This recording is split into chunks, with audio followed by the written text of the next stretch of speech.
Hey everyone, and welcome back to another video. So today I'm going to be giving you an overview of how the Elemental Shaman is going to be playing in Legion. Of course, this is the alpha. I'm mainly concerned about gameplay rather than other stuff. We can talk about specs, or numbers and all the specific stuff and rating once that time actually comes. So how am I going to do this video? Very simple. First of all, we'll talk about the very core rotation and mechanics. Then we're going to expand it over to the main, kind of just basically just cover every single button that they've got. Then we will talk about talents, and finally, we will be looking at the Fist of Ra-Den, which is their artifact weapon. So how does this play? Well, we've got Maelstrom as our resource. It starts off at 0, and you can generate up to 100 of this resource, and it's generated via two abilities. The first one is Lightning Bolt, 40-yard range, 1.8 second cast. You fire a bolt of lightning at the enemy, does a bit of damage, and generates 10 Maelstrom. It's also generated by Lava Burst, which is a 40-yard range, 8-second cooldown where you hurl a molten ball of lava at the target doing 9,000 damage. You're probably thinking, 9,000 or 10,000 damage? That's less damage than a lightning bolt does, and you would be correct, but if you have Flame Shock on the target, then Lava Burst will always critically strike. So let's talk about Flame Shock. This is from 0 to 20 Maelstrom, 45-yard range. It puts a medium enough dot on the target that lasts from 10 to 30 seconds based on the amount of Maelstrom that you spend. It's kind of cool how that plays in. Basically, you want to run in, cast your free Flame Shock, and then you want to get going your Lava Bursts and your other stuff. So you might be thinking, right, well, you've told me all these ways in which we're gaining Maelstrom, but Flame Shock's only spending 20. What are we doing with the other Maelstrom? Well, now we've got the new Earth Shock. This costs from 10 to 100 Maelstrom, 45-yard range. You shock the target with force, causing up to 50,000 nature damage based on the amount of Maelstrom spent. So essentially the core gameplay here is you use your Lightning Bolt, your Flame Shock, and your Lava Burst correctly, and then once you approach maybe, 100 Maelstrom, you use an Earth Shock. It's honestly, it's a pretty simple spec. So if I go into combat here, we'll Flame Shock the target, we'll do a Lava Burst, and now I'm just Lightning Bolting until my Lava Burst comes off cooldown, or I get a proc. I'll talk about the proc in a second, but that didn't happen. We actually just got an Earth Shock. There you go, a proc Lava Burst, and that's pretty much how this plays. Very basic builder spender. You want to maintain your Lava Burst, or your Flame Shock even, on the target. That's kind of it, and it feels odd explaining a spec in so little words. Frost Shock's also here. It will slow the target by 50%, lasting from 5 to 10 seconds based on the amount of Maelstrom that you spend. So it's a very strange spec in that it's honestly quite simple. They've basically they've changed things a little bit. It used to be that mana didn't matter, and what mattered more was the cooldown of some of your abilities, like, say, Flame Shock. They had a longer cooldown, so stuff like that mattered a little bit more. But on the side, you'd be generating Fulmination, and once you would hit, it was near 20, I think, Fulmination, that's when you would Earth Shock. So basically, you were dealing with a cooldown-based spec, and then building up a secondary resource which you expelled. With this, it's a lot less cooldown-based, in that, okay, Lava Burst does have a cooldown, but other than that, not really, and then it's just about really chucking all of your Maelstrom into your Earth Shocks. For AoE, there is Chain Lightning. This does 16,000 nature damage and then jumps to an additional target, affecting a total of 3, generating 4 Maelstrom per target hit. So single target damage is actually higher for Chain Lightning than it is for Lightning Bolt, but if you're single targeting with Chain Lightning, you're only generating 4 Maelstrom per 1.8 second cast, as opposed to 10 Maelstrom for an 1.8 second cast. So the mastery is Elemental Overload. This gives you a 44% chance, based on your mastery, for Elemental Overload to occur. This will cause a Lightning Bolt, Elemental Blast, Chain Lightning, or Lava Burst that you cast to trigger a second smaller spell on the same target that causes 75% of normal damage and Maelstrom generation, and then no threat. A bit of, awkward wording there towards the end. But basically, this is something that's going to do a bit more damage, give you more resources, but you don't really have to worry about it because it's not something that you can really control. We've got Lava Surge, so your Flame Shock damage over time has a chance to reset the cooldown of Lava Burst and cause your next Lava Burst to be instant. If you've got multiple shocks up, then I would assume, based on reading that means you will have a higher chance for those lava burst procs. We've then got Elemental Fury, so your damaging crits deal 250% damage instead of the usual 200. So basically, critting is kind of important to your overall damage. Then we've got Elemental Focus. Whenever you land a critical strike with a non-periodic Shaman spell, you gain Elemental Focus, increasing the damage of your next 2 Shaman spells by 20%. Now, that all does sound good, but it's kind of hard to control that, I suppose. This is just going to pop up at a random time, and, you know, ideally you'd want to be using these on, say, perhaps a critted Lava Burst, or maybe your Earth Shock, but this might occur in a time in your rotation where you don't have the necessary conditions to do either of those, and maybe you're just in your building phase. So, while that does sound cool, I mean, I suppose I'd rather have it be something that is like maybe a resource that we could use whenever we wanted, such that whenever you know you've got a really big ability coming up, you can then tap into that resource to power up your big ability even more. I think maybe that would be a little bit more involved, because right now it's not a super involved spec. Anyway, let's go through the base abilities, then we'll go on to talents. So Astral Recall, that's just your new Hearthstone. Chain Lightning, which I've already covered. Earth Elemental, 2-minute cooldown, a greater Earth Elemental appears and it protects you and your allies, reducing all damage taken by 30%. So there you go, lasts for 15 seconds, it's a defensive cooldown. We've got Earth Shock, which I've already covered. Earthquake Totem, so this is 80 Maelstrom, summons an Earthquake Totem at the target location, causing the earth around it to tremble and break, dealing 23 physical damage over 10 seconds to enemies in an 8-yard radius, with a 10% chance of knocking down affected targets. Basically, it's a kind of AoE knockback thing. We move on to Farsight, which is basically like Eagle Eye for the hunters. It does that. Not super useful. Fire Elemental, so 5-minute cooldown, you call a Fire Elemental down. For 15 seconds after summoning, your Maelstrom generation is increased by 100%, and of course the Elemental will be doing its thing, attacking your target. I've already covered Flame Shock and Frost Shock. We've got Ghost Wolf, which would appear to be the same as it always has been.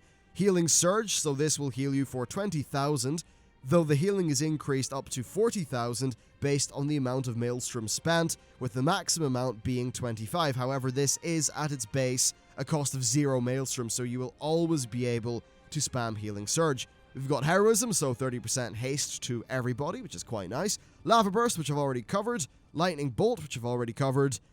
We've got Purge, so this purges the enemy target, removing 1 beneficial magical effect. Storm Call will teleport you back to your class order hall.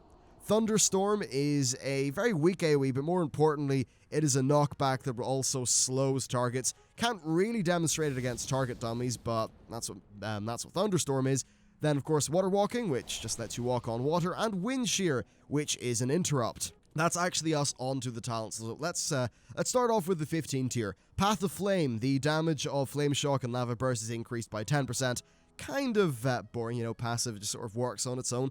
Path of the Elements, the cooldown on your Summon Elemental spell is reduced by 60 seconds. And then here's the one that I would normally use, which is Maelstrom Totem. This summons a Maelstrom Totem with 5 health near the target for 15 seconds that will repeatedly attack the enemy, or enemies within 30 yards for 5,000 nature damage. More importantly, every time it attacks, it generates 5 Maelstrom. So this is a way of getting more Maelstrom. That's generally the sort of thing that I would go for. I like having more resources because it increases the pace of the spec, which is generally something that I enjoy. So we've got Gust of Wind on our 30 tier. This will just sort of push you forward like that. We've got Fleet on Foot for 6 seconds after leaving Ghost Wolf. You will continue to move 20% faster. Pretty handy, I suppose.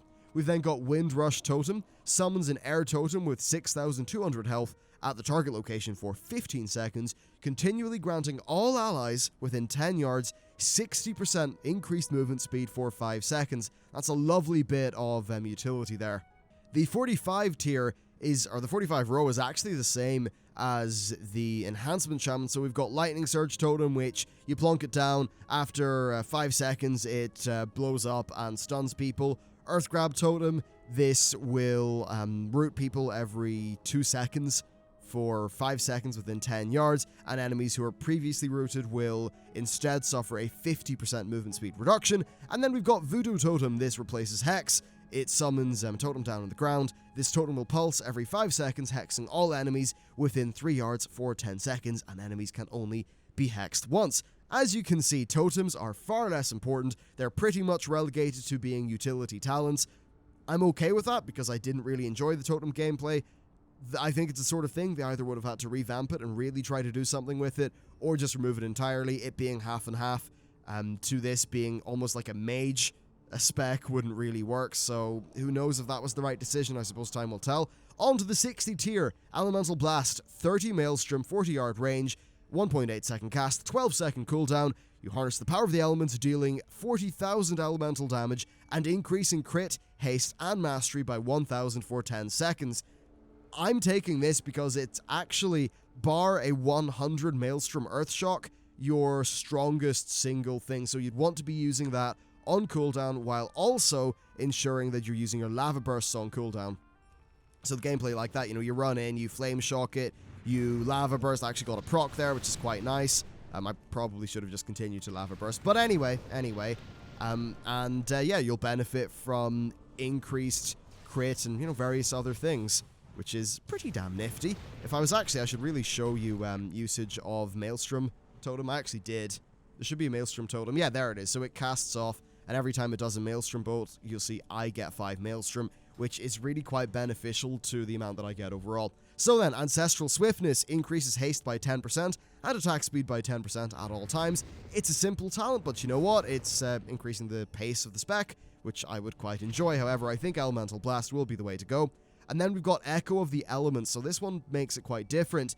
Your lava bursts have 3 charges. That changes them up somewhat, so if we go in there, we use a Flame Shock, we can now lava burst the hell out of this thing, and you can see that it's really, you get some pretty good burst out of that. That's really how it's playing right now. You could, as an example, pull your lava bursts until there's a period of beneficial effects. I mean, maybe you could have experimented with Elemental Blast being a little bit different, so we could apply a buff from that to yourself, and then, expand all of your Echo of the Elements, lava bursts then. So it could work like that. Another thing is that because you keep on proccing additional charges of this, you always want to keep this recharging, because obviously if you've got 3 charges of this, you can't exactly proc a new charge at all, because the maximum limit is 3. So you always want to keep this, probably actually at 1 charge, maybe 1 or 2, depending on the procs. So it changes up the spec a little bit, gives you some burst ability from time to time. I think Elemental Blast is a little bit more interesting. I just maybe wish there was some more stuff that could tie in to the buff that it gives you. So yeah, it's a funny spec. I was talking to Bay, Final Boss Bay, about it, and we kind of have the same-ish opinion in that the spec had been very smoothed out. So it's very clean, it all kind of works, but it feels very well smooth, very designed, it all just fits together very nicely, which maybe isn't that exciting. Anyhow, let's just move on to the next wave of talents. So, Elemental Fusion. This increases the chances you will gain Lava Surge by 10%, so Elemental Fusion would work out quite well with the Echo of the Elements, which maybe would work out well with Path of Flame as an example. We've got Sons of Flame. Your greater fire elemental is joined by 2 Sons of Flame who attack the target. Simple, but really quite boring. There's no extra skill into using that. And then we've got Magnitude. Anytime a target is standing in Earthquake with Flame Shock, gouts of magma will erupt at their feet, dealing extra damage. And I assume they mean Earthquake Totem, not Earthquake, because Earthquake isn't actually an ability. We move on to Lightning Rod. This is an interesting one. 1 minute cooldown. You mark the target to become a Lightning Rod, and that causes all of your nature spells to deal 20% more damage to the target, and also deal 500 damage to enemies within 20 yards. Anyhow, let's move on to Storm Elemental.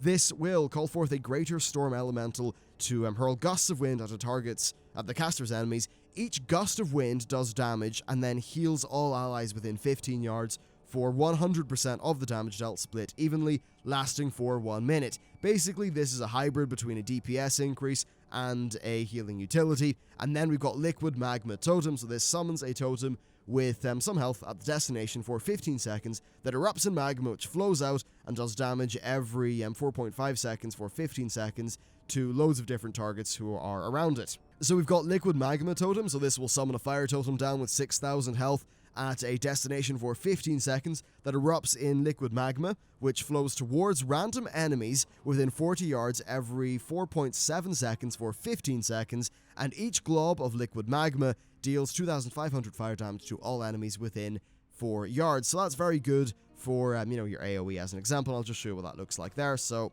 when you pour it down, these globs of lava will sort of fly around the place and do some damage. It does looks quite the part. Definitely a nice looking ability. Anyway, let's tackle the 100 tier. So we've got Ascendance. The Shaman transforms into a Flame Ascendant for 30 seconds, while in this form, Earth Shock becomes Lava Shock, and Chain Lightning is empowered to become Lava Beam.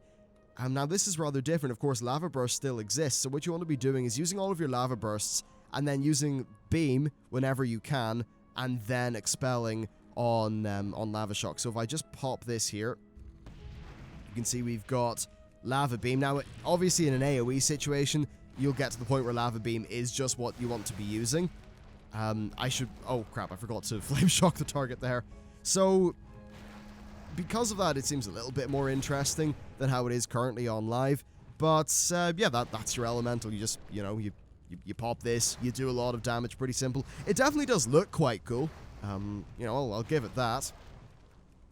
And certainly this, the difference is just that the Lava Shock does more damage. Basically, you're getting a pumped up version of each one of these abilities. That's about it. But yeah, it's cool enough cooldown. So we've got then Primal Elementalists. Your Earth, Fire, and Storm Elementals are drawn from Primal Elementals, 80% more powerful than the regular ones, with additional abilities. Also gives you direct control over your Fire and Storm Elementals, though only for the amount of time that they're actually summoned for. So Primal Elementalist, you might want to have it, down with Path of the Elements, because obviously they've both got synergy in that they help out your elements. That we've then got Totemic Fury. This is a bit strange, a little bit sad. So 3-minute cooldown, summon down 3 totems at your side for 30 seconds. The Earth one will increase the damage of Earth Shock by 50%. The Fire one will attack the target and increase the damage done by Lava Burst by 50%. And the Lightning one will also attack the target and reduce the cast time of Lava Bolt by 50%. Basically, it's just kind of all of your old favorites turned into one button and not really doing that much. Maybe not the most fun thing ever, as you can see. It's a slightly different pace to the spec if your Lightning Bolt is now at half of the cast time. So you'll be generating a lot more Maelstrom when this is active. But, it doesn't really feel like you're using totems. They're appearing, they're doing something, but they're not super exciting. Anyway, let's just go back to Ascendance. So it's also worth looking at the artifact weapon. So the Fist of Radan, whenever you cast Lightning Bolt, you have a chance to become supercharged with elemental energy, causing your next 3 lightning bolts to overload 2 additional times. That's quite nice. I suppose whenever this effect is active, you want to try to burn it off quickly so they don't overlap or anything like that, but it is, again, not the most interactive ability. We keep on seeing with the artifact weapons that we get these passives which just slot nicely on top of the current gameplay, but don't really alter it or give you super new or interesting options. And we then got Stormkeeper, so this causes you to raise the Fist of Radan at the sky, absorb electric energy, which in fact causes your next 3 lightning bolts or chain lightnings to do 200% increased damage. So ideally you would want to be using Stormkeeper with some sort of buff, because if you got a buff which increases the damage of your lightning bolt and then use something which further increases it, then you get compounding gains. But it's not like we really have a lot of that, so probably you'd want to use this while you've got Elemental Blast up or something like that. But of course, do bear in mind that it has a 1-minute cooldown, so it is, it's pretty darn common, really. I'll just use Stormkeeper now. Actually, I just need to get some Maelstrom generated first here. So overall, it's not the most interesting spec of the planet, but it's certainly quite playable. There's nothing particularly crazy going on. It'll probably appeal to different people in different ways. There's elements of the current Warlords of Draenor one that I like a little bit more, but to be completely honest, I always thought that Elemental was a little bit boring. Enhancement, just playing that, I'm instantly more drawn to the Enhancement Shaman on the Legion Alpha than I would be to this class, just because Enhancement is absolute bonkers. You've got abilities and spells and stuff flying off everywhere. And, you know, I do find it to be quite fun. I know a lot of people think it's too much at the minute. I don't think it will be the case that you want to go for every single active ability. That, to me, would seem like a bad design, but I think a healthy mix of the active abilities is definitely quite fun. And I know I'm not doing the best of using my Elemental Blast on cooldown here, but that's basically how this is playing. I should probably just hop over here and give you a quick look at the major things here. So, Elemental Empowerment, casting a nature spell increases the damage of your fire spells by 3% for 4 seconds. Casting a fire spell increases the damage of your nature spells by 3% for 4 seconds. So what this would mean, really, is that your gameplay is just that you're bouncing between things, which, it's oddly enough, it's reminding me of the new mastery for the monks. So, if I was to do a fire spell, say Lava Burst, now for the next 4 seconds, my nature spells are more powerful. So, if I use Lightning Bolt, now for the next 4 seconds, my Lava Burst is more, you know, spells are more powerful. So that will encourage you, instead of just chaining like 3 Lightning Bolts together, to kind of, you know, do a Lightning Bolt, or maybe 2 Lightning Bolts, then a Lava Burst, then 2 Lightning Bolts, then a Lava Burst. And that's how you would get the maximum amount of uptime from Elemental Empowerment. I quite like that. Actually, I think that's adding a little bit more thought into your base rotation. So that's pretty cool. We've got Fury of the Stormlord. Whenever you summon your Lightning Elemental, an image of Raden crashes down next to you, sending blasts of lightning towards all targets affected by Flame Shock. That is pretty strange, because Lightning Elemental is a talent, so I've got to assume that's going to be changed in some capacity. And then Volcanic Inferno. Lava Burst has a chance to open a volcanic fissure under your target, dealing a whole bunch of damage to all enemies within 3 yards of the volcano every 1 second for 3 seconds. Not something that you can really plan for, but, you know, it's a nice little kind of bonus on top. I should probably show you a few more abilities, though, so we'll go on to Storm Elemental here so you can see that. And screw it, I'm just going to use all my elementals. So I'll face down this training dummy here. We'll fire off Storm, Earth, and Fire. They are now chilling out around me. They don't seem to be attacking. Ah, yes, there we go. So that's those guys attacking. That's what the elements look like. Pretty cool. And with all those guys active, I do get some, you know, some Maelstrom from them. Little things like that, which is kind of nice. From a visual perspective, this spec, I think it does look the part too, which is good. So that's basically it, guys. Oh, I should probably just use Heroism, at least at one point in this video. I'm not particularly, like, super enthused about this, but I think it is a solid enough spec. I think they will be able to find depth in their talent system. They maybe need to rejig a few rows, but you know what? It's early on in the alpha. We'll give them the benefit of the doubt and let them work that out as time goes on. There's a solid enough base here. I'm maybe just a little bit sad that Fulmination is no longer a thing, because I kind of liked how that played into Multi-Strike, and indeed I think this is one of the few classes that actually played well with Multi-Strike. Yes, Multi-Strike was basically crit for everything else, but for this, it had a real tangible impact, which was cool. Anyway, guys, that's basically it for me. Thank you very much for watching this video, and I will see you next time.